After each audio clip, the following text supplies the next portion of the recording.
حي تاريخي وعريق واسمه غريب في اسكندرية الجميلة. حي التمشية فيه ممتعة والمعالم اللي فيه كتيرة ورائعة. هنزور مع بعض الأزاريطة وهنتمشى في شوارعها الجميلة. فلو كنت جديد في القناة اعمل سبسكرايب وفعل زر الجرس عشان يجيلك جديد جولاتنا ورحلاتنا أول بأول. ويلا بينا بسرعة نبدأ جولتنا ورحلتنا النهاردة.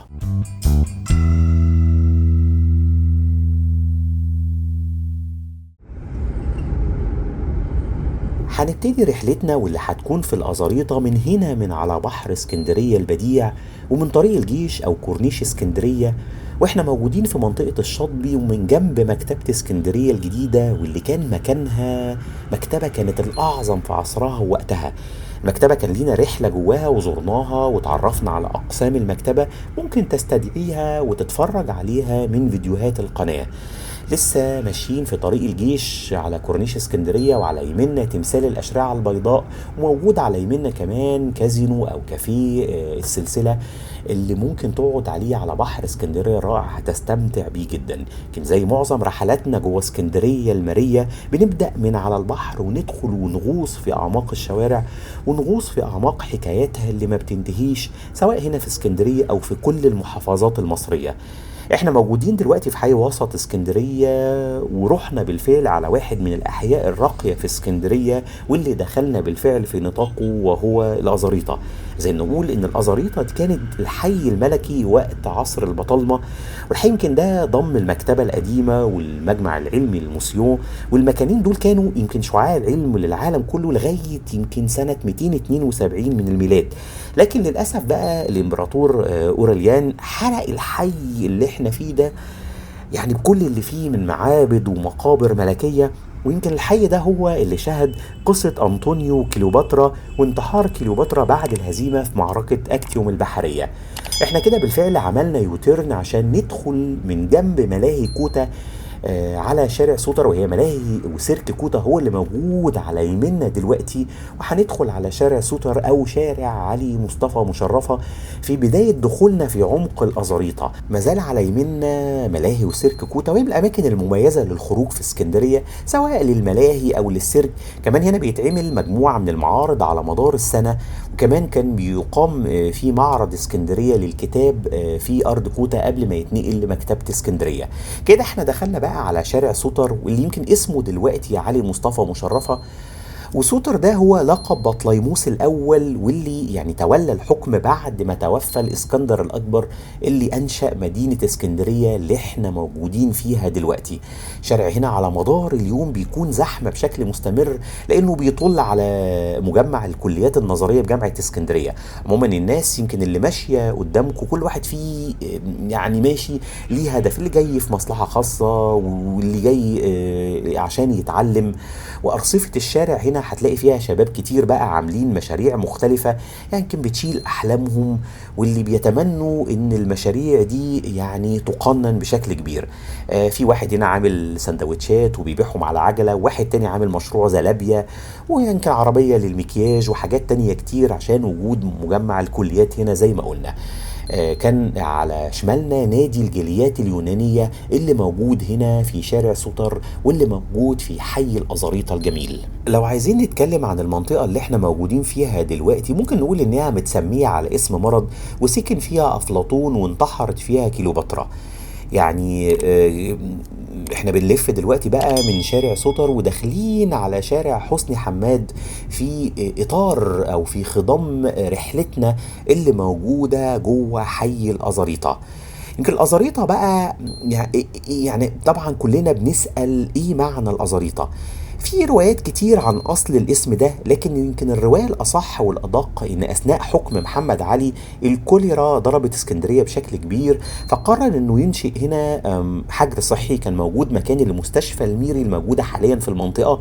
وكان موجود الحجر الصحي قريب من الميناء الشرقية اللي السفن بترسى فيها بتاعة الجاليات الأوروبية والأجنبية، وتسمى لازاريت، والكلمة جاية من الأصل اللاتيني ومعناها الأبرص أو المجزوم.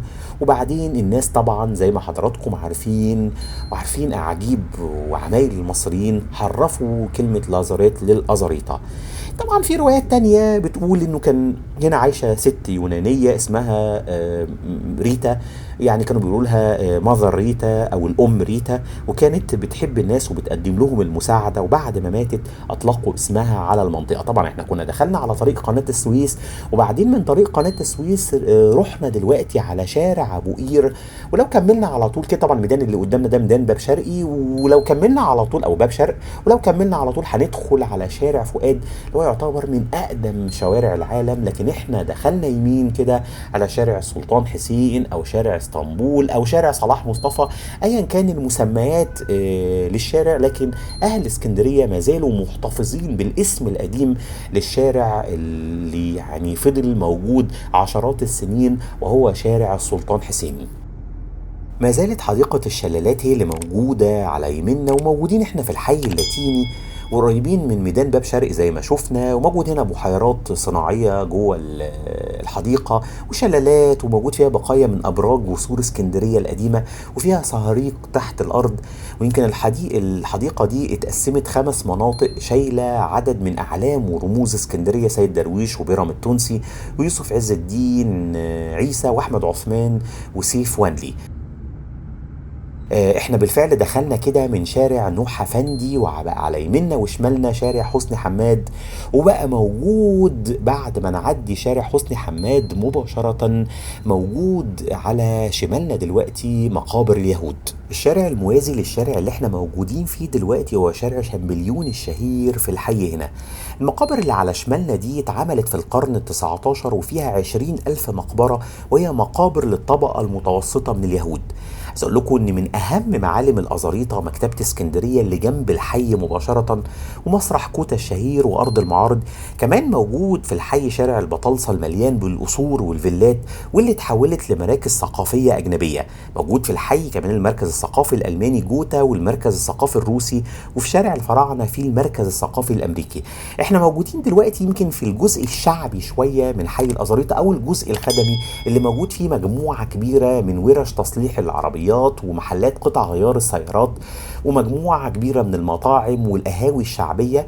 لكن طبعا احنا كنا من شوية صغيرين موجودين في الحي اللاتيني او الجزء الارقى من حي الازاريطة، وهو اللي كان قريب كده من حديقة الشلالات. احنا خرجنا مباشرة اهو، وبقى بيقاطعنا يمنا وشمالنا الطريق اللي فيه الترام او ترماي اسكندرية، وهو شارع عمر لطفي. يمكن الترماي ده من اقدم وسائل النقل الجماعية في افريقيا، واللي اتعمل من سنة 1860. زي ما حضراتكم شايفين هتلاقوا مجموعة كبيرة من الشوارع واللي متسمية على أسماء الفلاسفة وأسماء الحكماء اليونانيين والرومان، وده نظرا لتاريخ اسكندرية العريق الكبير جدا، واللي فضلت يمكن عاصمة لمصر أكتر من 1000 سنة. احنا لفينا كده من شارع عمر لطفي ولسه بنستكمل رحلتنا جوه حي الأزاريطة وحوالين ترماي اسكندرية. تاريخ إنشاء الأزاريطة بيرجع لفترة حكم محمد علي باشا، واللي حب إن هو ينهض بمدينة اسكندرية وأنشأ فيها الحجر الصحي اللي حكينا عنه من شوية صغيرين. كان حي الأزاريطة معروف بسكن الجاليات الأجنبية فيه، وزي ما شفتوا من شوية موجود في نادي الجالية اليونانية، وهم فعلا كانوا اكتر ناس بيسكنوا في الحي هنا، كانوا بيشتغلوا في التجارة والبقالة. وموجود هنا المربع اليوناني في الحي هنا، وفي المدرسة اليونانية والملجأ اليوناني. ولما سابوا اسكندرية بعد ثورة يوليو اتحولت محلاتهم لورش الحرفيين وقطع غيار السيارات، وده في الجزء الجنوبي اللي شفناه من شوية صغيرين. لكن احنا بنلف كده في شارع عمر لطفي. هندخل مباشرة كده بقى من شارع عمر لطفي على واحد من الشوارع. كان انا كنت واقف وبنتفرج على ترماي اسكندرية الازرق اهو، لكن اتحركت ودخلت من واحد من اشهر شوارع الازاريطه، وهو شارع شامبليون. شارع شامبليون بيبتدي من ميدان الخرطوم المشهور في الحي هنا، وبيفضل مكمل معانا لغايه البحر اللي احنا شايفينه من بعيد اهو. ميدان الخرطوم ده كان اسمه الاول ميدان سعيد، وتحول اسمه للخرطوم بعد استرداد الخرطوم سنه 1898. ومن شارع شامبليون هندخل مباشره على شارع عبد الحميد بدوي، وزي ما هتشوفوا كده يمكن عند مسجد القائد إبراهيم بتنتهي حدود الأزاريطة. ويمكن طبعا المسجد القائد إبراهيم ده متسمي على اسم ابن والي مصر محمد علي باشا. عايز ارجع شويه صغيرين لورا كده واقول لكم ان كان في روايه يعني بتتقال برضو عن اصل تسميه الازاريطه، ان الكلمه دي ايطاليه ومعناها الرمل والصحراء، وعشان المنطقه قريبه من محطه الرمل اللي هي موجوده في وشنا دلوقتي واللي كانت صحراء اتسمت الازاريطه. لكن عموما الاقرب هو الروايه الاولى اللي قلناها، واللي هي الخاصه بالحجر الصحي ايام محمد علي باشا. ادي مسجد القائد ابراهيم هو اللي موجود على شمالنا دلوقتي، وبعديه مباشره كده بتلاقوا محطه رام القائد ابراهيم هي اللي موجوده، واللي موجود فيها الترماي الاصفر الحديث اللي موجود في اسكندريه، واللي ادعوكم انكم تزوروه وتركبوه في خلال رحلتكم جوه اسكندريه. التذكره بتاعته يعني بثمن رخيص جدا، وهتستمتعوا برحله جميله جدا، وتتفرجوا بقى من الترماي ده على عمارات اسكندريه الرائعه. حي الأزاريطة يعني احنا ممكن نعتبره من أقدم أحياء اسكندرية. بتلاقي فيه الفن الروماني والبنى الروماني واليوناني يعني القديم جدا المليان في اسكندرية، وخاصة في حي وسط اسكندرية. يمكن احنا لفينا دلوقتي وهنخرج كده على طريق الجيش او طريق كورنيش اسكندرية، وادي بحر اسكندرية الرائع هو اللي موجود قدامكم دلوقتي، وهندخل مرة تانية عشان نستكمل رحلتنا جوه حي الأزاريطة. عايز اقول لكم بما اننا جوه حي قديم، فمن اشهر الشخصيات اللي كانت موجوده هنا في الازاريطه افلاطون اللي كان من اشهر فلاسفه الاغريق، كمان ارخميدس عالم الطبيعه والرياضيات الشهير جدا، والفيلسوفه السكندريه الشهيره هيباتيا، والمخرج يوسف شاهين، والفنان اليوناني ديمس روسس، وكمان الفنان مصطفى قمر كان احد الناس اللي اتولدوا وسكنوا هنا في الازاريطه. يعني قدام مكتبة اسكندرية مباشرة في تمثال الأشرعة اللي شفناه، ويمكن التمثال ده عمله النحات فتحي محمود، وهو اللي بيبتدي من عنده حي الأزاريطة، وزي ما قلت لكم هو بينتهي عند حدود مسجد القائد إبراهيم. موجود في الأزاريطة هيئات ومؤسسات كتير، منها المستشفى الجامعة الرئيسي ومجمع كليات الطب التابع لجامعة اسكندرية، وديوان حي وسط، ومبنى هيئة الرقابة الإدارية في اسكندرية، وقنصلية اليونان وقبرص، ويعني مجهود عدد كبير جدا من المعالم. احنا لسه بنتمشى مع بعض ولسه موجودين في شارع عبد الحميد بدوي، ويمكن هعدي بيكو شارع سوتر او شارع علي مصطفى مشرفة، ويمكن هو اللي هننهي من عنده رحلتنا النهاردة. يمكن معظم الشوارع هنا فاضية شوية لاني بصور يوم الجمعة الصبح، وعشان كده حركة الناس يعني هتحسوا ان هي قليلة نسبيا.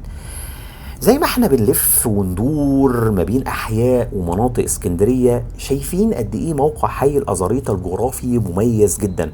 هو بيتوسط ما بين الشاطبي ومحطه الرمل. بدأ بقى زي ما قلت لكم من عند قدام مكتبة اسكندرية، من عند تمثال الأشرعة البيضاء، وانتهى عند مسجد القائد إبراهيم. مسجد القائد إبراهيم ده من أشهر مساجد اسكندرية، وبيرجع بناه لسنة 1948، ويمكن اتبنى في الذكرى المئوية لوفاة القائد إبراهيم باشا ابن محمد علي باشا والي مصر السابق. يمكن هو من اشهر المساجد اللي الناس بتصلي فيها التراويح والتهجد في رمضان، يصلي فيه الالاف كل يوم. احنا دلوقتي في شارع الدكتور عبد الحميد سيد، وطبعا لو كملنا على طول هنلاقي نفسنا قدام الباب الرئيسي لمكتبة اسكندرية الرائعة جدا، واللي ادعوكم تزوروها خلال رحلتكم في اسكندرية. رجعنا مرة تانية كده لشارع سوتر او شارع علي مصطفى مشرفة، ويمكن قربنا كده من نهاية رحلتنا اللي موجودة أو اللي كانت موجودة في حي الأزاريطة الجميل، واللي أتمنى أن انتوا تكونوا استمتعتوا بيها زي ما أنا استمتعت برحلتي جوه الشوارع الجميلة دي. ولو عجبك الفيديو ما تنساش تعمل سبسكرايب وتفعل زر الجرس وتعمل لايك للفيديو عشان ينتشر بشكل كبير.